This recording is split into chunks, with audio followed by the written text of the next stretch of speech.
Hey everybody, welcome back to Kerbal program. It's Kerbal Global, and I'm doing another beginner's guide video. In the last one we built this beautiful rocket here to get to orbit, and today I'm going to tell you how to actually fly it. Now I'm going to use some diagrams to cover how to get to orbit because I think it makes a few key points that I see a lot of beginners struggling to understand. So hopefully this enlightens you a little bit and explains how to get to orbit, and then we're going to do a practical demonstration so you can see these things in practice. Now before I go into that, I just want to explain what an orbit is. Now when you throw a tennis ball, for example, you'll see it curves through the air, right, before gravity pulls it down to Earth. Now we also know that Earth is curved, so if we threw that tennis ball hard enough, as it falls to Earth, the Earth will curve away from it, and it will travel further and further and further the harder you throw it. Now imagine if you could throw that tennis ball so hard that it goes around the world, right? You've thrown it hard enough with enough horizontal speed that the Earth's gravity pulling it down pulls it down at the same rate that the Earth curves away. Now that's what an orbit is, and this is what rockets do. So if you ever watch a rocket launch in real life, for example, you'll see that they start to curve towards the horizon, and that's what they're trying to do. They're basically flinging themselves fast enough horizontally to curve around the Earth with gravity pulling them towards the centre of the Earth the whole time. And I think that's pretty cool, and that's how you get to orbit. So I'm going to cut over to Whiteboard Thomas, and he's going to explain some of the common mistakes he sees and how to actually get to orbit. Okay, so to help explain what I mean when I say that getting to orbit is a balancing act, I've created some diagrams for you. To explain this diagram, we've got the Earth there in green, obviously I've got our rocket there. The red curved line is the atmospheric boundary, and in Kerbal Space Program that's at 70 kilometers. So at any point after 70 kilometers there is no atmosphere, no drag on the vehicle. And the blue curved line is the trajectory of the rocket. The AP at the top there represents the apoapsis. That just means the highest point of our flight. Now if we look at this example of a trajectory, you'll notice we climb very steeply, reach a very high apoapsis, try and burn sideways, but because we haven't got any lateral velocity, we just come straight back down again, and we don't have enough time to circularize the orbit. This is also very inefficient because we're using a lot of fuel to get high and not a lot of fuel to get sideways, and this basically means we're not going to reach our orbit in a very efficient manner. We're going to end up burning more fuel. Now this second example is another common mistake I see people make, and that's not getting their apoapsis high enough out the atmosphere to circularize their orbit properly. What will happen is they'll raise it to a point, they'll then reach the apoapsis and start trying to reach an orbit, but because they're being interfered with the atmosphere, drag eventually brings them back down to Earth. Now this is something we're looking for. We want a balance between height and lateral velocity. So we launch, we get the apoapsis out the atmosphere, not too far though, and we have enough lateral velocity to keep us in space while we burn at apoapsis.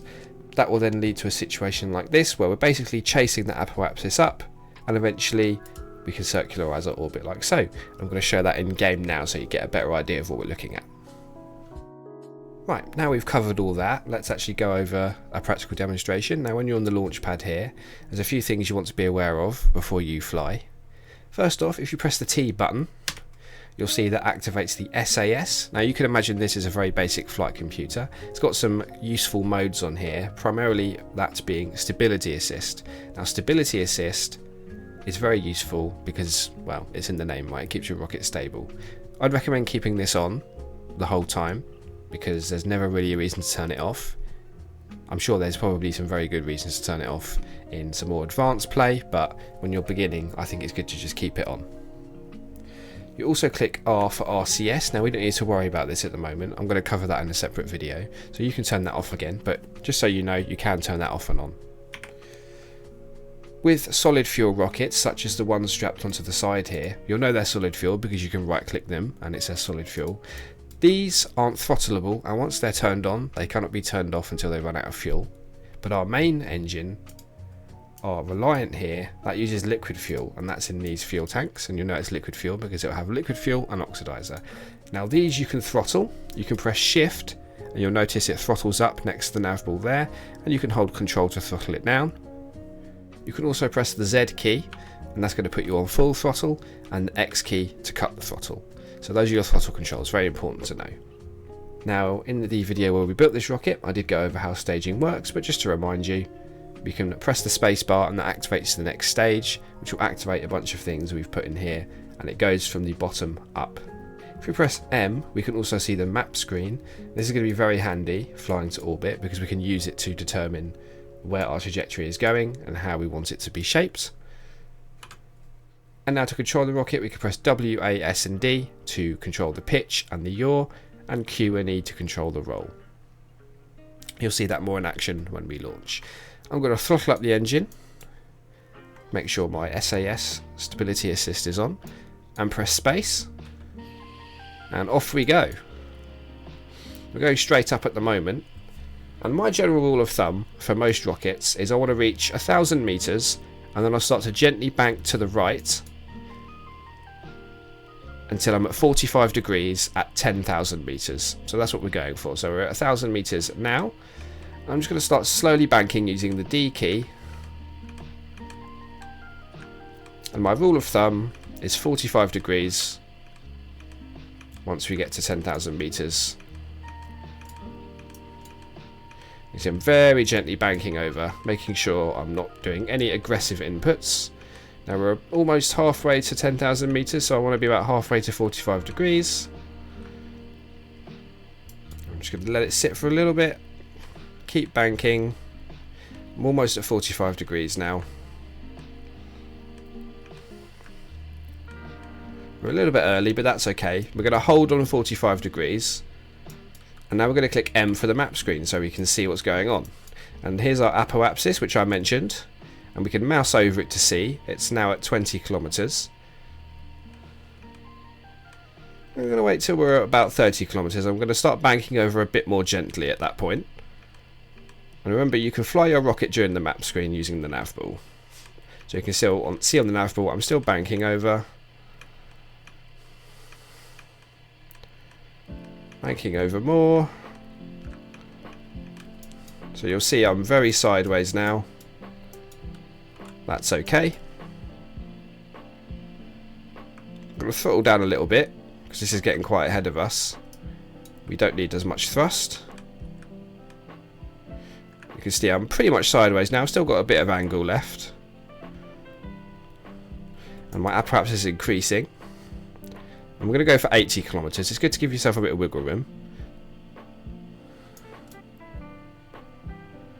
I'm going to press X to cut the throttle there.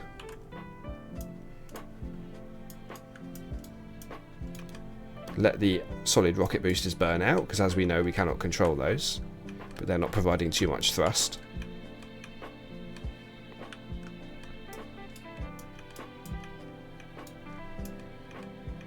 And that'll push our apoapsis up to about 95 kilometers, I reckon. 94. We'll detach those. And this is pretty much out of fuel as well, so let's detach the core stage. There we go. Now at this point we want to click the prograde button, and what that does is point the rocket in the direction of its travel. There we go. And now we can use time warp. Now you can either access time warp up here, or you can use the greater than and less than keys on your keyboard. Now it's in physical time warp at the moment because we're in the atmosphere, but you can see now we've left the atmosphere. If I untime warp, and now we can time warp faster. But what I like to do instead is click on the trajectory here and click warp here. And that's going to stop us automatically without overshooting. Now we're going to activate our next engine. And now we're at the apoapsis, we're going to throttle up to maximum. And now it's an exercise about keeping it on top of our rocket. So if it starts to get behind us, we want to pitch up slightly and push it back. And then when it starts to get ahead of us, push it down. And ideally, in a perfect scenario, we'd have it on top of where we are the whole time. Something like this. Doesn't have to be perfect though. You can see our trajectory starts to improve, and then eventually you'll know you circularize because they start to swap round. The apoapsis will move away from us quickly, and the periapsis will move towards us quickly. And what you're looking for is them to be at about 90 degrees to you, which we're a bit off there, but that's fine. We're in a nice circular orbit of a 92,000 meter periapsis and a 97,000 meter apoapsis. And here we are. Welcome to orbit. Alright, so we've reached orbit. Now let's discuss how we can actually move around in orbit and how we might be able to get back to Kerbin. If we click the M button on our keyboard, we can see our orbit here as we set it up earlier. If we click the trajectory we have and click add maneuver, we can actually create something called a maneuver node, and this lets us plan some different flight paths. You can drag it around to decide where we start the maneuver, and wherever it is placed is where we'll start it. So if it was here, we'd wait for our orbit to come round back to this point. And we'll start with the two most important, in my opinion, directions, prograde and retrograde. And these are on here. So we've got prograde here, retrograde here. And this is a visual representation of the direction that the spacecraft wants to face when we click either of those buttons. So if we click prograde, our spacecraft's going to face from the inner point of this circle here out towards the prograde marker in the direction of its travel, essentially. If we were to drag this out, what happens? Well, the opposite end of our orbit starts to raise because we're adding speed to our spacecraft, which pushes us further out from Earth. But then the gravity of Earth will start to take hold and bring us back round like this. And the opposite would be true if you burned retrograde. We'd be losing speed at this point, so Earth's gravity would take over and bring our spacecraft back to Earth. And that's actually how we'd return in this situation if we wanted to. If you right click your marker, you can delete it, and now I can set up a fresh one to show you the rest of the directions. The purple triangle ones are called normal and anti-normal. These change the inclination of your orbit. So if we were at this point here and then burned this direction, it would shift our orbit like such, and the opposite would be true here. And this is useful for matching inclinations. Say I had a spacecraft in this orbit, dotted line orbit here, and I was in my current spacecraft in this equatorial orbit. I could then burn here and match it up, and then I could rendezvous with it, which is something we'll go over in a different video. We'll close that. And finally, we have the radial directions. If we now add another maneuver, I can show you those. Now, if we were to point our rocket towards Earth and burn, it would actually shift our orbit over. So you can see it decreases the periapsis and increases the apoapsis. And if we point the rocket away from Earth, it would do the opposite effect, like so. Now, the sort of puzzle of Kerbal Space Program, if you will, is how we combine a lot of these different maneuvers to get the result we want. And a lot of the reason you'll decide certain actions is because of the fuel efficiency. We want to try and use as little fuel as possible to accomplish our goals. So let's say I wanted to get back to Kerbin, right? I could place a maneuver node down, like so. And I could actually compare how much fuel I'm going to use doing one versus the other. And the way we do that is using something called delta V. All you need to know about delta V at the moment is it's a number down here on your active stage, and that tells you how much you can change your speed. And when we put a maneuver down, we can see how much delta V that maneuver is going to cost. So let's say we wanted to return to Kerbin by doing this. Let's see, guess our periapsis down to, let's try and say 10 as a fair test. That's 5, that's 6, that's 7, that's 12, so I've overshot, 11, 10, 10.9 kilometers, right? That's going to intersect the atmosphere, and that's going to slow us down to bring us back to Kerbin. How much fuel is that going to cost? 317.6 meters per second here. We've got 804 over here, so we could actually do this maneuver and that would work. But there is a better and more fuel efficient way to do this. If we clear this, place it at the same point and aim for the same altitude, but this time using retrograde, 56, 46, 41, 17, 15, 13, 11, 9, 10.9. So we're pretty much the same as the last one. 72.7 meters per second I'd be spending, so significantly less fuel I'd be spending doing it this way than the other way. Now, to help you understand why some maneuvers are going to be more fuel efficient than others, I've created a elliptical orbit here to really exacerbate the difference in speed between periapsis and apoapsis. Because if we go up to our apoapsis, Earth's gravity starts to slow us down. And once we're at apoapsis, you can see we're at about 1073 meters per second. Then Earth's gravity starts to accelerate us again, and that really increases our speed to, well, over 2,000. So you can see there's a big difference there. Now that difference in speed really makes a difference when we're planning manoeuvres. Say I wanted to change the inclination of the orbit. Now if you remember, inclination is this or this. Say I wanted it to be here, right? At periapsis, this manoeuvre will cost us 356.3 meters per second. But if we move it round to apoapsis, you can see the inclination has dramatically increased compared to periapsis.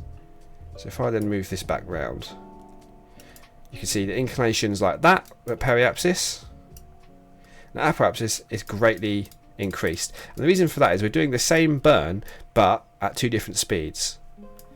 So if I then wanted to match roughly that inclination, I'd actually have to decrease the amount of burn time like that, and that looks a bit more like how it was at periapsis.